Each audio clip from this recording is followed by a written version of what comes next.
I'm John Hayes with Access Community Credit Union. I've got Brad Dewey with me today, and we're going to be talking about identity theft. I think most folks know that identity theft is when somebody steals your personal information and uses it for dishonest gain. Now, Brad, identity theft is no small matter these days, is it?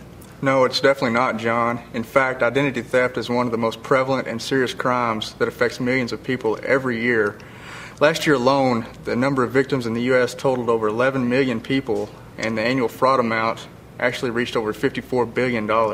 Brad, you know those numbers are staggering when we begin to think about what $54 billion in theft is doing to our country. Today, what we want to do is we really want to talk about how to prevent identity theft and also the different types of identity theft that are out there, and then maybe give you some tips if you're unfortunate enough to become a victim. So, Brad, let's start with one of the most popular types of identity theft, which is known as phishing, and we know that that's not the kind of fishing we enjoy off our bass boats on a Saturday afternoon. No, unfortunately it's not, John. In this case, phishing refers to a criminal's attempt to fraudulently acquire sensitive information such as usernames and passwords, even debit and credit card details, and they do this through various forms of media such as email or over the phone. Brad, I think it's important that we mention here that Access Community Credit Union will never initiate a call or an email or in any form of media telling you that we need your information. We just don't do that. That's absolutely correct, John. And really no other legitimate business or other financial institution should be doing that either. The most important thing to remember here is to never give out your personal information over the internet, over the phone, or even through the mail. That's right. Brad, really this brings us pretty quickly to the next form of identity theft that's becoming more prevalent these days, and that's called farming. And again, not to be too corny, but we live in West Texas, and this definitely isn't the farming we're thinking of. No, again, John, this is another good play on words. What this farming is referring to is a hacker's attempt to redirect internet users to bogus or fictitious websites in an attempt to steal their personal data. And really, these criminals are becoming better and better at this all the time. They've got to where these bogus websites look, almost identical to the real things, and it's very difficult to tell whether you're on the right one or not. Brad, what we would say is if you're out there, if you receive emails that you're not aware of who's sending them to you or they're unsolicited, do not click on the links thinking you're going to a website with your personal information on it. And we also would say that if you're not sure, get out of the browser you're in and make sure you've got the correct URL in there. And then we also probably need to tell you that Access really strives. We've got a number of different layers of security that prevent farming on our website, on our home banking platform. That's right, we do, John, and that's very important to remember. Now, the next way that thieves will actually attempt to steal your identity, it's a little more sophisticated type. It's called skimming. And what skimming is, it's the criminals will actually place a device inside the card slot of an ATM machine or on a card reader at a restaurant. And when that person puts their card in that slot or that card swiped, that device will store that information, and then those criminals can access that and use that later on. The key, again, Brad, when it comes to skimming is to be aware of your surroundings. And I think this is important in identity theft, but what we recommend is if you're traveling or you're using an unfamiliar merchant, what you really want to do is keep that card in sight, and you might even really consider using something other than your debit card plastic. Use a credit card, use cash, use a traveler's check to protect yourself. That's absolutely right. John, like you said, awareness is really the key preventing that, and also awareness is the key to preventing this next type of identity theft, and it's something that we call shoulder surfing. And what the criminals will do, they'll actually physically watch you type your information into like a publicly shared computer or an ATM machine.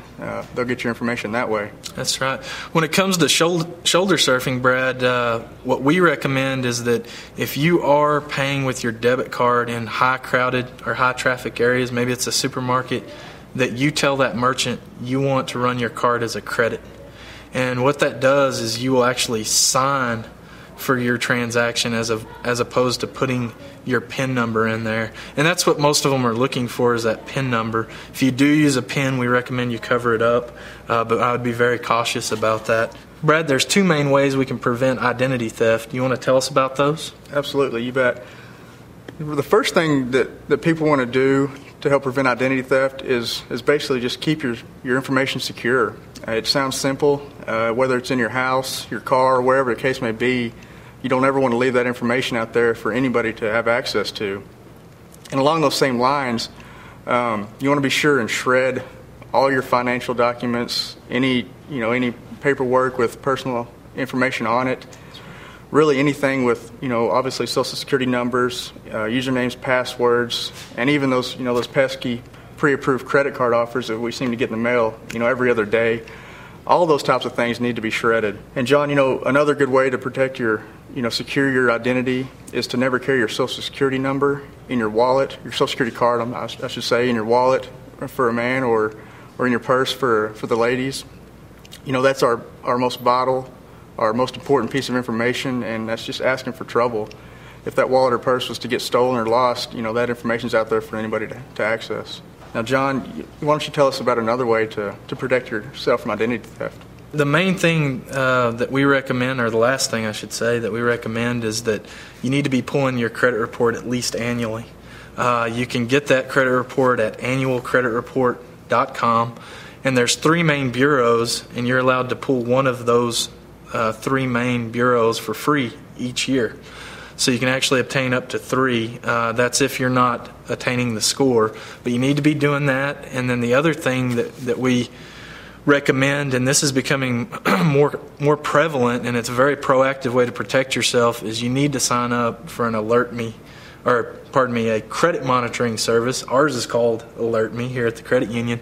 And you can go out on our website and learn about Alert Me, but it's a very inexpensive way to protect yourself, and what happens is for as little as $4 a month, they will send you an email anytime there's a major change to your credit file. Not even a major change, but any change to your credit file, whether it's adverse, whether somebody pulls your credit, somebody takes an advance in your name. This is key to preventing identity theft or early detection, because if you only borrow once every 18 to 24 months and you don't find out that someone has done damage to your credit file until they've had that amount of time to really get in there and mess things up, you're going to be a lot more hard-pressed to correct the damage that's done. Why don't you take a few minutes here and just tell us about what type of action steps you would do if you do have your identity stolen? Sure, John, you bet. There's a couple things that people should do if they're unfortunate enough to become a victim of ID theft. The first thing you want to do is to contact the 3 major credit bureaus. You just referenced them previously. Now, what they will do is they'll put a fraud alert on your credit report, and they'll put a phone number that you give them, a specified phone number that the lender or whoever's accessing that credit report will call and verify your identity before they extend credit. Now, the next thing that you want to do is to file a police report. Whether the amount seems trivial or you feel like it's too much trouble to go through that process, it really is important, John. It gives you it gives you proof, it gives you documentation that crime occurred, and you never know when you might need that kind of documentation later on. John, we've gave you some basic steps, basic tips, some ideas, information here today. I hope some folks got good information and can use that to their benefit.